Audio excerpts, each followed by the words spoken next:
What's going on, Packers fans? Aaron Nagler here, joined by an extremely special guest. I probably do not need to give him an introduction, but I will do so anyway.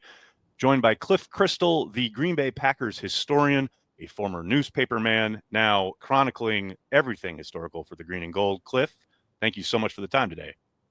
You're welcome. Glad to be with you. I did want to start talking to you a little bit about not just the Green Bay Packers and their history as far as being champions, the fact that they have three-peated twice in their history, but obviously a lot is being made presently about the Kansas City Chiefs' possible three-peat coming a week from Sunday when they take on the Eagles in the Super Bowl.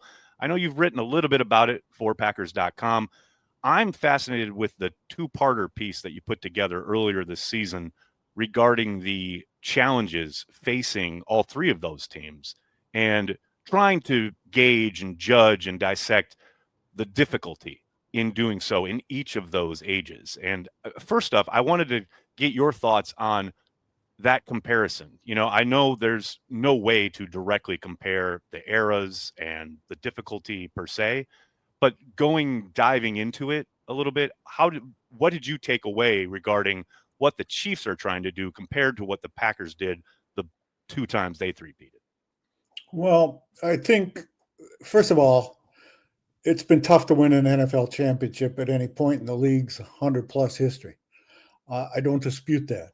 But I think people are just generally assuming it's much tougher today in the Super Bowl era than it was at any other time. And I disagree with that. There are more teams in the league, but that doesn't just automatically make it a stronger league or make it tougher to win a title. And I think I'm no math whiz, but the math whiz I've talked to would agree with that. I mean, starting this season, how many teams really had a legit shot at winning the championship? Right. I'd argue no more than about 5 or 6 at most. And that has kind of just generally been the case in the modern league, right? I mean, Yeah. especially coming out of the 90s into a much more even playing field with the cap and things like that. Yeah, I mean, today, 80% of a team's schedule is still the regular season games. Right. And I'd point out that when the Packers first won 3 in a row, 1929-31, Curly Lambeau was the coach. They played 41 games over those 3 seasons. Had they lost one more game, they would not be in the record books as winning 3 straight. That's crazy. And that's when the championship was determined by the final standings. Right. And then in the Lombardi era, the same goes. I mean, anybody that lived through that era, I think, will remember how every game was critical, that you could not afford to lose a regular season game. And for example, 1962, the Packers' what many claim is the best, or argue is the best Lombardi team of that era. They finished 13-1 and didn't clinch the title until the last week of the season. And then the next year, they finished 11-2-1 and didn't get a chance to play in the postseason. And so they had an opportunity there to three-peat too in Lombardi. They failed to do so. And in both cases, I mean, basically every game counted. In the last few years, the Chiefs have won. I mean, it could have afforded to lose 3 or 4 more regular season games. In any of those years, they won championships, basically. Well, look no further than their final regular season game this year, where they sat most of their starters and got blown out. You know, that game legit didn't matter to them. Yeah, well, it didn't really have to fight for it. Yeah, I mean, how many times have they been in a division with where there wasn't even another winning team? I mean, that was true of the Patriots too, when they had a couple of their double wins. Mm-hmm. It's interesting too, going back and reading your pieces from earlier this season. One of the notes that you kind of threw out there that I hadn't really thought about, I remember reading about it back in the day, but it kind of just escaped my mind for a while. The fact that those Curly Lambeau teams had to go on the road for much of the back end of their season. The fact that they played I don't know, I can't remember how many games in particular, but there were like a long swath of games where they ended each season on the road away from home and not playing at home after like October.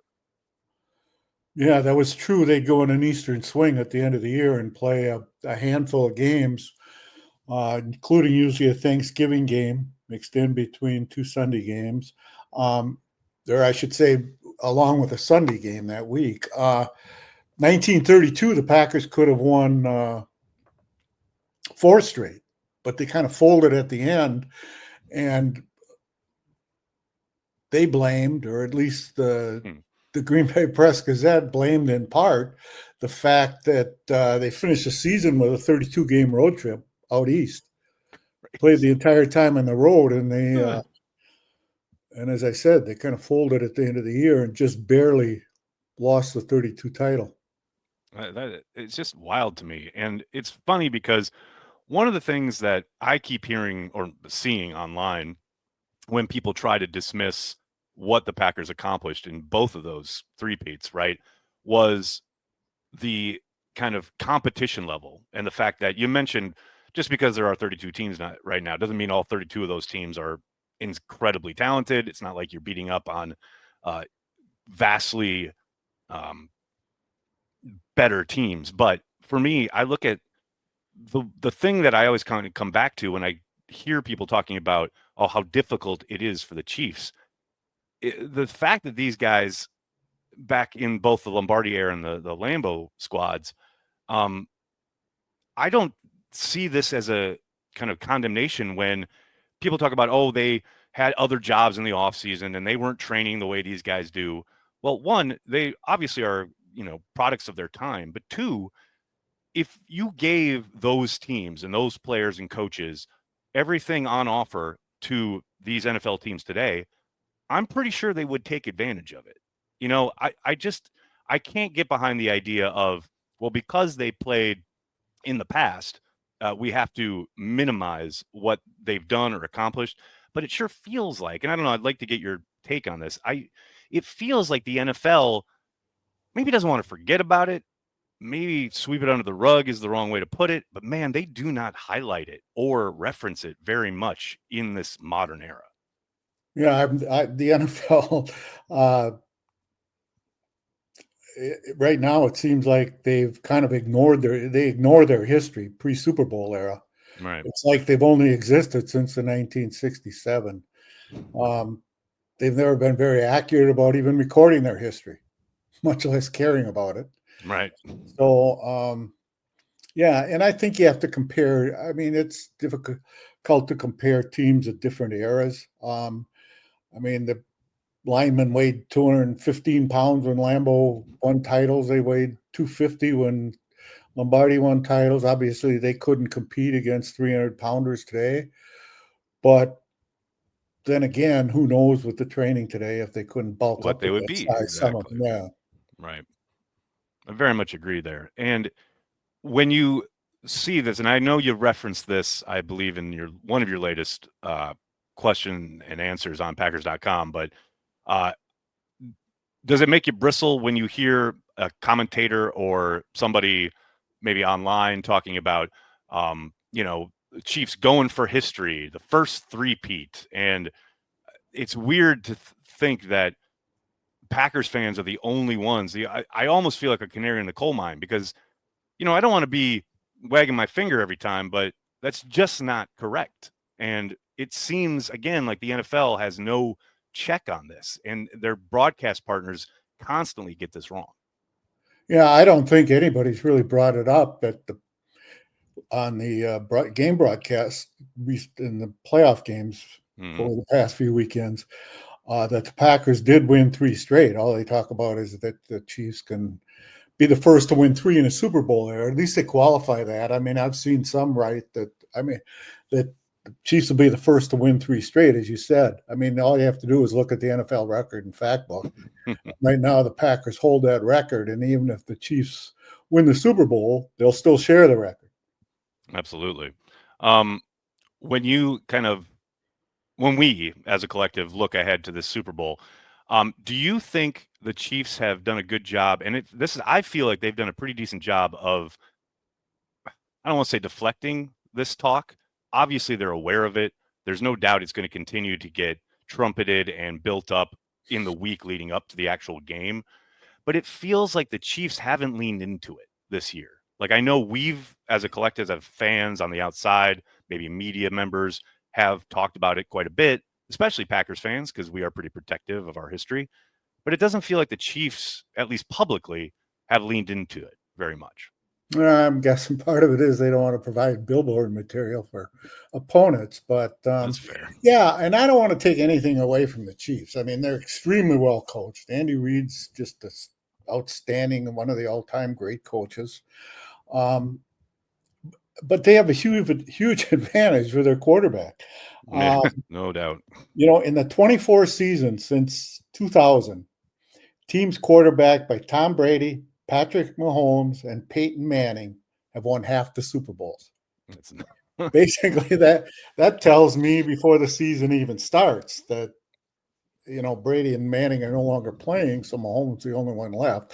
And I understand they have a tough hole in the playoffs because I mean most personnel people I think would say that the top 4, maybe even 5 quarterbacks in the NFL today play in the AFC, right? So Mahomes meets his match when he faces a Josh Allen or a Burrow.